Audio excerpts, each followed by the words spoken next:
Hello guys, ಹಿಂದಿನ ವಿಡಿಯೋದಲ್ಲಿ ನಾನು ಡಾರ್ಕ್ ವೆಬ್ಬಲ್ಲಿ ರಿಲೀಸ್ ಆಗಿರುವಂಥ ಭಯಾನಕ ವೀಡಿಯೋಸ್ಗಳ ಬಗ್ಗೆ, ಪೀಟರ್ ಸ್ಕಲ್ಲಿ ಬಗ್ಗೆ, ಲೂಕಾ ಮೆಗ್ನಾಟಾ ಬಗ್ಗೆ ಹಾಗೂ ಲಕ್ಸ್ ಬಗ್ಗೆ ಎಲ್ಲ ಶಾರ್ಟ್ ಆಗಿ ಎಕ್ಸ್ಪ್ಲೇನ್ ಮಾಡಿದ್ದೆ.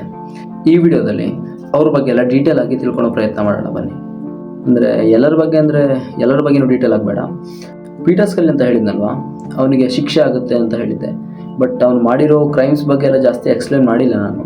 ಸೊ ಈ ವಿಡಿಯೋದಲ್ಲಿ ಅವನು ಎಷ್ಟು ಕ್ರೈಮ್ಸ್ ಮಾಡಿದ್ದಾನೆ, ಅವನಿಗೆ ಯಾರೆಲ್ಲ ಸಾಥ್ ಕೊಟ್ಟಿದ್ದಾರೆ, ಅವನು ಹೇಗೆ ಹಿಡಿತಾರೆ, ಎಲ್ಲದರ ಬಗ್ಗೆ ತಿಳ್ಕೊಳ್ಳೋಣ ಬನ್ನಿ.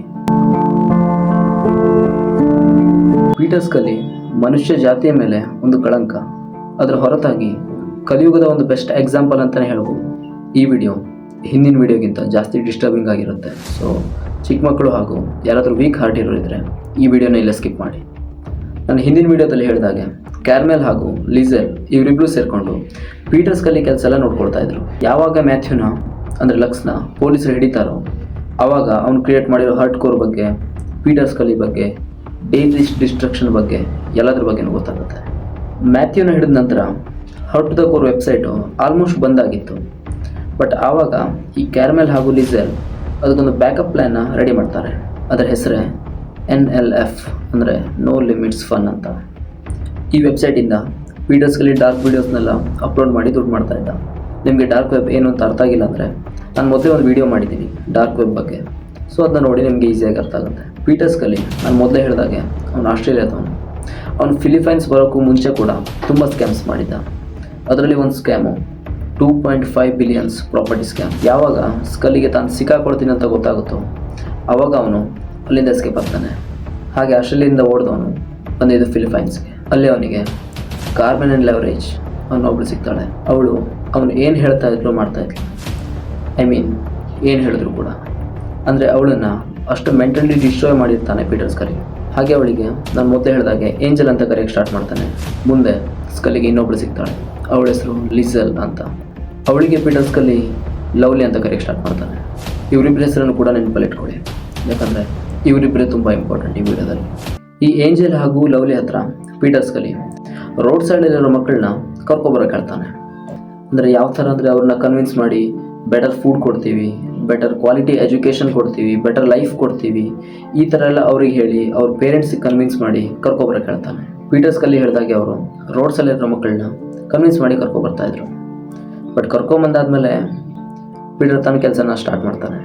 ಹಾಗೆ ಕರ್ಕೊಂಡು ಬಂದ ಮಕ್ಕಳಿಗೆ ಪೀಟರ್ ಯಾವ ಥರ ಒಂದು ಸಿಚುವೇಶನ್ ಇಡ್ತಾ ಇದ್ದ ಅಂದರೆ ಟ್ರಾಮೆಟಿಕ್ ಹಾಗೂ ತುಂಬ ಹಾರ್ಟ್ ಬ್ರೇಕಿಂಗ್ ಸಿಚುವೇಶನ್ಗಳಲ್ಲಿ ಇಡ್ತಾ ಇದ್ದ. ಸ್ಕಲ್ಲಿ ಅವರಿಗೆ ಆಲ್ಕೋಹಾಲ್ ಡ್ರಿಂಕ್ಸ್ ಮಾಡೋಕೆ ಹೇಳ್ತಾನೆ. ಅವ್ರವ್ರ ಮಧ್ಯೆನೇ ಪರ್ಫಾರ್ಮ್ ಮಾಡೋಕೆ ಹೇಳ್ತಾನೆ. ಇದನ್ನೆಲ್ಲ ಅವನು ರೆಕಾರ್ಡ್ ಮಾಡ್ತಾನೆ. ಈ ಮಕ್ಕಳಲ್ಲಿ 2 ಜನ ಹುಡುಗಿರಿರ್ತಾರೆ. ಒಬ್ಬಳು 9 ವರ್ಷದವಳು, ಇನ್ನೊಬ್ಬಳು 12 ವರ್ಷದವಳು. ಅವರನ್ನು 5 ದಿನದವರೆಗೆ ಕಂಟಿನ್ಯೂಸ್ ಆಗಿ ಟಾರ್ಚರ್ ಮಾಡಲಾಗುತ್ತೆ, ಅವರ ವೀಡಿಯೋಸ್ ಮಾಡಲಾಗುತ್ತೆ.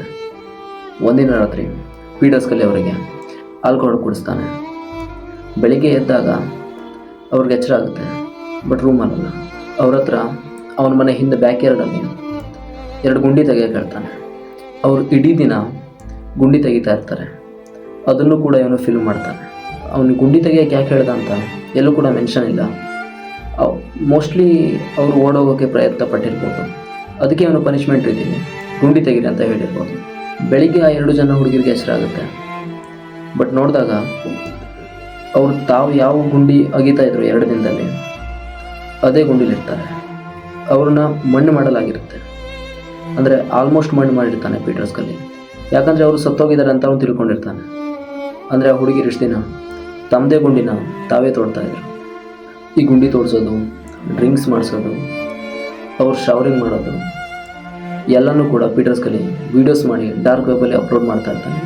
ಒಂದಿನ ಏನಾಗುತ್ತೆ ಅಂದರೆ ಏಂಜಲ್ ಏನಿರ್ತಾಳೋ ಅವಳು 2 ಜನ ಹುಡುಗಿರನ್ನ ಬಿಟ್ಬಿಡ್ತಾಳೆ. ಯಾಕಂದರೆ ಅವಳು ಯಾವಾಗ ಮನೆಗೆ ವಾಪಸ್ ಬಂದಿರ್ತಾಳೋ ಸ್ಕಲ್ಲಿ ಮನೆಗೆ, ಇವ್ರ ಕುತ್ತಿಗೆಗೆ ನಾಯಿ ಪಟ್ಟೆ ಹಾಕಿರ್ತಾನೆ ಪೀಟರ್ ಸ್ಕಲ್ಲಿ. ಸೊ ಇವಳಿಗೆ ಸ್ವಲ್ಪ ಕರುಣೆ ಬಂದು ಅವಳಿಬ್ಬನ ಬಿಡ್ತಾಳೆ. ಆವಾಗ ಅವರಿಬ್ಬರು ಸೀದಾ ಓಡೋಗಿ ಅವ್ರ ಪೇರೆಂಟ್ಸ್ ಹತ್ರ ಆಗಿರೋದೆಲ್ಲ ಹೇಳ್ತಾರೆ. ಸೊ ಆಮೇಲೆ ಪೇರೆಂಟ್ಸ್ ಹೋಗಿ ಪೊಲೀಸ್ ಕಂಪ್ಲೇಂಟ್ ಕೊಡ್ತಾರೆ. ಸೊ ಪೊಲೀಸಿಗೆ ಈ ಥರ ಒಂದು ಕ್ರೈಮ್ ನಡೀತಾ ಇದೆ ಅಂತ ಗೊತ್ತಾದ ತಕ್ಷಣ ಅವರು ಪೀಟರ್ ಸ್ಕಲ್ಲಿ ಹಿಡಿಯೋಕ್ಕೆ ಡೈರೆಕ್ಟಾಗಿ ಒಂದು ಮನೆ ಬರ್ತಾರೆ. ಬಟ್ ಪೊಲೀಸರು ಬರೋದ್ರೊಳಗೆ ಪೀಟರ್ ಸ್ಕಲಿ ಹಾಗೂ ಲವ್ಲಿ ಏನಿರ್ತಾರೋ ಅಲ್ಲಿಂದ ಎಸ್ಕೇಪ್ ಆಗಿರ್ತಾರೆ. ಬಟ್ ಅವ್ರ ಕೈಗೆ ಏಂಜಲ್ ಸಿಗ್ತಾಳೆ ಹಾಗೂ ಅವಳು ಎಲ್ಲ ಡೀಟೇಲ್ಸ್ ಕೂಡ ಹೇಳ್ತಾಳೆ. ಡಾರ್ಕ್ ವೆಬ್ ಬಗ್ಗೆ, ಹೌ ಟು ದ ಕೋರ್ ಬಗ್ಗೆ, ನೋ ಲಿಮಿಟ್ಸ್ ಫನ್ ಬಗ್ಗೆ, ಪೀಟರ್ ಸ್ಕಲಿ ಬಗ್ಗೆ ಎಲ್ಲದನ್ನೂ ಕೂಡ ಬಾಯ್ಬಿಡ್ತಾಳೆ. ಇವೆಲ್ಲ ಏನು ರೆಕಾರ್ಡ್ ಇದೆಯೋ, ಏನು ಡಾಕ್ಯುಮೆಂಟೆಡ್ ಆಗಿದೆಯೋ ಅದ್ರ ಬಗ್ಗೆ ನಾವು ಡಿಸ್ಕಸ್ ಮಾಡ್ತಾ ಇದ್ದೀವಿ. ರೆಕಾರ್ಡೇ ಆಗದಿರೋ ಎಷ್ಟು ಕೇಸಸ್ ಇದೆಯೋ ಏನು. ಇಲ್ಲಿಗೆ ಸ್ಟೋರಿ ಮುಗಿಯಲ್ಲ, ಇಲ್ಲಿಂದಾನೆ ಅಸಲಿ ಸ್ಟೋರಿ ಸ್ಟಾರ್ಟ್ ಆಗೋದು. ಪೊಲೀಸಿಂದ ತಪ್ಸ್ಕೊಂಡು ಹೋಗಿರೋ ಸ್ಕಲಿ ಹೊಸ 3 ಜನ ವಿಕ್ಟಿಮ್ಸ್ ಅಂತ ತರ್ತಾನೆ. ಒಬ್ಬಳ ಹೆಸರು ಬಾರ್ಬಿ, ಅವಳಿಗೆ 12 ವರ್ಷ. ಇನ್ನೊಬ್ಬಳ ಹೆಸರು ಲಿಜ್ ಅಂತ, ಅವಳಿಗೆ 11 ವರ್ಷ.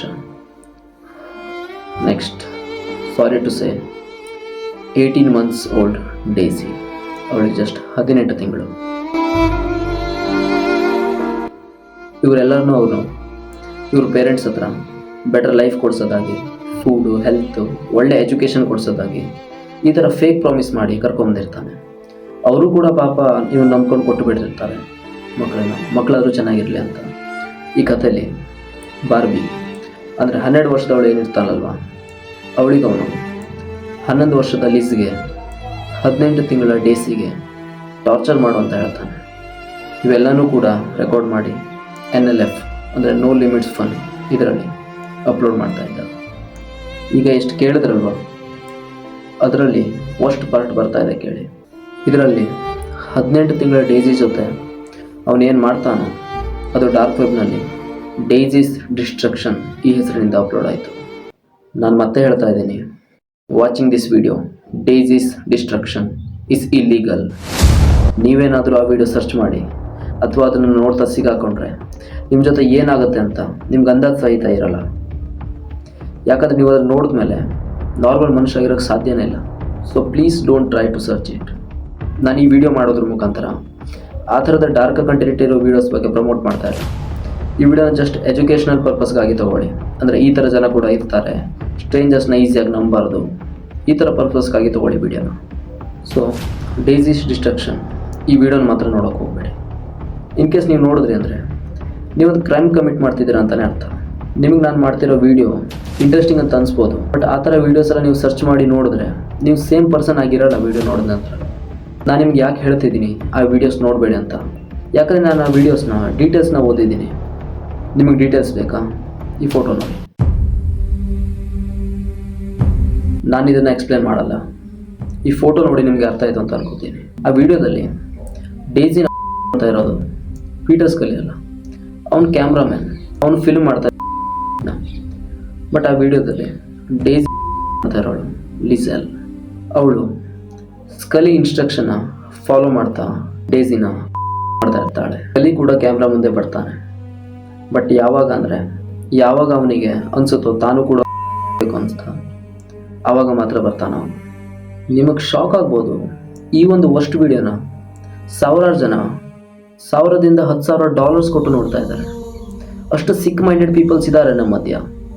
ನೀವು ಕೇಳ್ಬೋದು ಈ ವಿಡಿಯೋ ಬಗ್ಗೆ ಅಥಾರಿಟಿಗೆ ಹೇಗೆ ಸಿಕ್ತು, ಅಂದರೆ ಡಿಪಾರ್ಟ್ಮೆಂಟಿಗೆ ಹೇಗೆ ಗೊತ್ತಾಯ್ತು ಈ ವಿಡಿಯೋ ಬಗ್ಗೆ ಅಂತ. ಬಟ್ ಅದಕ್ಕೊಂದು ರೀಸನ್ ಇದೆ. ನಾನು ಹಿಂದಿನ ವಿಡಿಯೋದಲ್ಲಿ ಒಬ್ಬನ ಬಗ್ಗೆ ಹೇಳಿದ್ದೆ, ಮ್ಯಾಥ್ಯೂ ಅಂತ, ಶಾರ್ಟ್ ಆಗಿ ಲಕ್ಸ್. ಅವನು ಈ ಡೇಸಿ ಡಿಸ್ಟ್ರಕ್ಷನ್ನ ಒಂದು ಪೈರಸಿ ಕಾಪಿಯನ್ನು ತನ್ನ ಒಂದು ಹಾರ್ಡ್ ಕೋರ್ ವೆಬ್ಸೈಟ್ನಲ್ಲಿ ಹಾಕ್ತಾನೆ. ಯಾಕಂದರೆ ಈ ಒಂದು ವಿಡಿಯೋನ ತನ್ನ ವೆಬ್ಸೈಟಲ್ಲಿ ಅಪ್ಲೋಡ್ ಮಾಡೋದ್ರಿಂದ ಜನ ಜಾಸ್ತಿ ವಿಸಿಟ್ ಮಾಡ್ತಾರೆ ನನ್ನ ವೆಬ್ಸೈಟ್ಗೆ ಅಂತ ಅವ್ನು ತಿಳ್ಕೊಂಡಿರ್ತಾನೆ. ಸೊ ಯಾವಾಗ ಪೊಲೀಸ್ ಇವನು ಹಿಡಿತಾರೋ, ಇವನು ಮೊಬೈಲ್ ಚೆಕ್ ಮಾಡ್ತಾರೋ, ಆವಾಗ ಈ ಡಾರ್ಕ್ ವೆಬ್ ಬಗ್ಗೆ, ಈ ಹಾರ್ಡ್ ಕೋರ್ ವೆಬ್ಸೈಟ್ ಬಗ್ಗೆ, ಪೀಟರ್ ಸ್ಕಲಿ ಬಗ್ಗೆ, ಡೇಸಿ ಡಿಸ್ಟ್ರಕ್ಷನ್ ಈ ವಿಡಿಯೋ ಬಗ್ಗೆ ಎಲ್ಲದರ ಬಗ್ಗೆನೂ ಪೊಲೀಸರಿಗೆ ಗೊತ್ತಾಗುತ್ತೆ. ಪೊಲೀಸರು ಕೂಡ ಶಾಕ್ ಆಗಿದ್ರು ಈ ವಿಡಿಯೋಸ್ ನೋಡಿ. ಇದ್ರ ನಂತರ ಪೊಲೀಸರು ಕ್ಯಾರ್ಮಿಯನ್ನು ಡೈರೆಕ್ಟಾಗಿ ಎಂಕ್ವೈರಿ ಮಾಡ್ತಾರೆ. ಅವಳು ಪೀಟರ್ ಸ್ಕಲಿ ಇರುವಂಥ ಎಕ್ಸಾಕ್ಟ್ ಲೊಕೇಶನ್ ಪೊಲೀಸರಿಗೆ ಕೊಡ್ತಾಳೆ.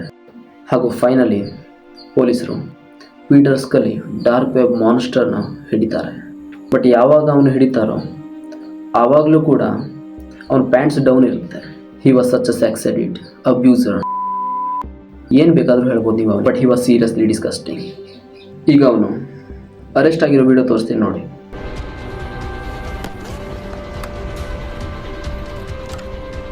20th of February, 4 years after fleeing Australia, and committing unspeakable crimes. This is the moment Scully is caught. Give me your name. It's Peter Scully. What? It's Peter Scully. Peter Scully.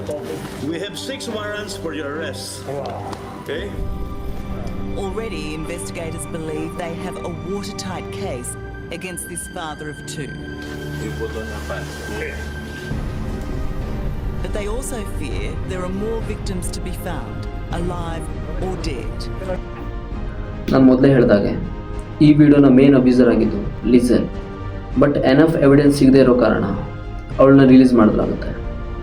But reason ಬಂದುಬಿಟ್ಟು lack of evidence. But ಯಾವಾಗ arrest ಆಗಿರ್ತಾಳೋ ಲಿಸೆಲ್ಲು, ಆವಾಗಲೇ ಎಲ್ಲ ಇನ್ಫಾರ್ಮೇಷನ್ನ ಹೇಳಿರ್ತಾಳೆ ಅವಳು NLF ಬಗ್ಗೆ, ಇನ್ನೂ ಯಾರ್ಯಾರನ್ನ ಎಲ್ಲೆಲ್ಲಿ ಹೂತಾಕಿದ್ದೀರ ಅನ್ನೋದ್ರ ಬಗ್ಗೆ ಎಲ್ಲದರ ಬಗ್ಗೆನೂ ಹೇಳಿರ್ತಾರೆ. ಲೀಸಾ 11 ವರ್ಷದವಳು. ಪೀಟರ್ ಅವಳ ಲೈಫ್ನ ಇಂಪ್ರೂವ್ ಮಾಡ್ತೀನಿ, ಬೆಟರ್ ಎಜುಕೇಷನ್ ಕೊಡಿಸ್ತೀನಿ ಅಂತ ಹೇಳಿ ಕರ್ಕೊಂಡು ಬಂದವನು ಅವಳನ್ನ ಫಿಲ್ಮ್ ಮಾಡಿ NLFಲ್ಲಿ ಹಾಕಿರ್ತಾನೆ. ಲೀಸಾ ಸರ್ವೈವ್ ಏನೋ ಆಗ್ತಾಳೆ, ಬಟ್ ಸೀರಿಯಸ್ ಆದ ಟ್ರಾಮಾಗೆ ಒಳಗಾಗ್ತಾಳೆ ಅವಳು. 18 ತಿಂಗಳ ಡೇಸಿ ಇವಳನ್ನ ಬಚಾವ್ ಮಾಡ್ತಾರೆ.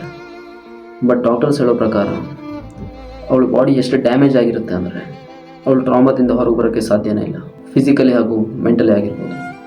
12 ವರ್ಷದ ಬಾರ್ಬಿನ ಎಷ್ಟು ಅಬ್ಯೂಸ್ ಮಾಡ್ತಾನೆ ಅಂದರೆ ಇವನು, ಅವಳು ಸತ್ತೇ ಹೋಗ್ತಾಳೆ. ಹಾಗೂ ಅವಳನ್ನ ಪೀಟರ್ ಅವನ ಮನೆ ಕಿಚನ್ ಅಂಡರಲ್ಲಿ ಹೂತಾಕ್ತಾನೆ. 7 ವರ್ಷ ಹಲವಾರು ವಿಟ್ನೆಸ್ನ ನಂತರ ಪೀಟರ್ಗೆ ಜೈಲಾಗುತ್ತೆ. 2018ರಲ್ಲಿ ಅವನಿಗೆ ಲೈಫ್ ಇಂಪ್ರಿಸನ್ಮೆಂಟ್ ಕೂಡ ಆಗುತ್ತೆ. 2019ರಲ್ಲಿ ಅವನಿಗೆ 120 ಇಯರ್ಸು ಅಡಿಷ್ನಲ್ ಲೈಫ್ ಇಂಪ್ರಿಸನ್ಮೆಂಟ್ ಆಗುತ್ತೆ. 2020ರಲ್ಲಿ ಮತ್ತೆ 120 ಇಯರ್ಸ್ ಇಂಪ್ರಿಸನ್ಮೆಂಟ್ನ ಆ್ಯಡ್ ಮಾಡ್ತಾರೆ. ಅವನ್ನ ಅರೆಸ್ಟ್ ಮಾಡಿದಾಗ ಅವನ ಜೊತೆ ಆದ ಕಾನ್ವರ್ಸೇಷನ್ನು ಈ ಥರ ಇತ್ತು. So what was your reaction when you were arrested? Did you feel as pathetic as you looked? Thank you. I didn't think about that. You told me earlier that you weren't a pedophile in Australia. Is that true? No victims in Australia. Of course not. What about your own children? No way. Oh, that shocks you, does it? It shocks me. It shocks me that you asked that. We believe that there is still one girl missing. Where is she? From now on, my answer will be everything will be in the journal. So you can keep asking questions, but that will be my answer. Is she alive? Everything will be in the journal. Anyway, are we almost done? Because we're going around in circles. I'm not finished yet. All right. What we're interested in is whether you have any remorse, whether you admit to what you've done, which is sexual abuse, and of course, murder. Of course, I have remorse. Why, of course? Well, you think people don't have remorse? No, I'm asking you as somebody who is a repeat offender here, who went on the run, who's only here because you've been caught, not because you turned yourself in. At what point do you actually feel sorry for what you've done? Is it at the point where you're captured? Oh, that's a good question, actually. That's a good question. Well done. That's a very good question. At what point do you feel remorse? Comes when you finally realise the extent of what you've done. And at what point was that? At what point was that?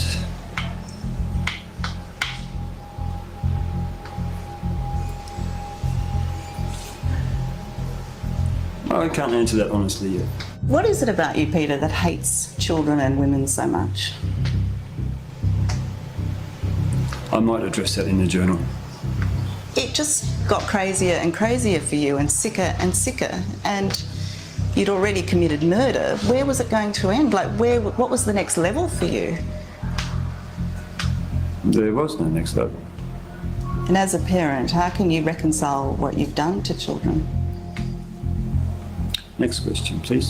Do you accept that you were ruining their lives as soon as you came in touch with them? In the journal.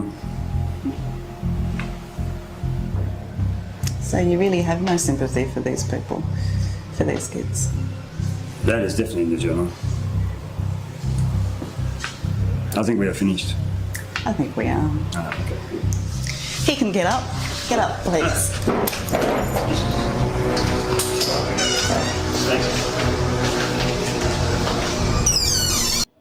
So guys, ಈ ಥರದವ್ರು ಕೂಡ ಇದ್ದಾರೆ ಕಲಿಯುಗದಲ್ಲಿ. ಈ ಥರ ವೀಡಿಯೋಸ್ನ ಮಾಡೋರು, ಇದನ್ನ ನೋಡೋರು ಎಲ್ಲರೂ ಇದ್ದಾರೆ. ಅವರು ನಿಮ್ಮ ಮಧ್ಯೆ ಕೂಡ ಇರ್ಬೋದು. ಸೊ ಹುಷಾರಾಗಿರಿ. ಇದಾಗಿತ್ತು ಇವತ್ತಿನ ವಿಡಿಯೋ. ನಾನು ನೆಕ್ಸ್ಟ್ ವಿಡಿಯೋದಲ್ಲಿ ಲಿಸೆಲ್ ಅಂದರೆ ಯಾರನ್ನ ಲ್ಯಾಕ್ ಆಫ್ ಎವಿಡೆನ್ಸಿಂದ ಬಿಡ್ತಾರೋ ಅವಳು ಏನಾದ್ಲು, ಅವಳಿಗೆ ಏನು ಮಾಡ್ತಾ ಇದ್ದಾಳೆ, ಅವಳಿಗೆ ಮುಂದೆ ಏನಾಯಿತು ಅನ್ನೋದ್ರ ಬಗ್ಗೆ ಎಲ್ಲ ಡಿಸ್ಕಷನ್ ಮಾಡೋಣ. ಸೊ ಸಿಗೋಣ ಮುಂದಿನ ವಿಡಿಯೋದಲ್ಲಿ.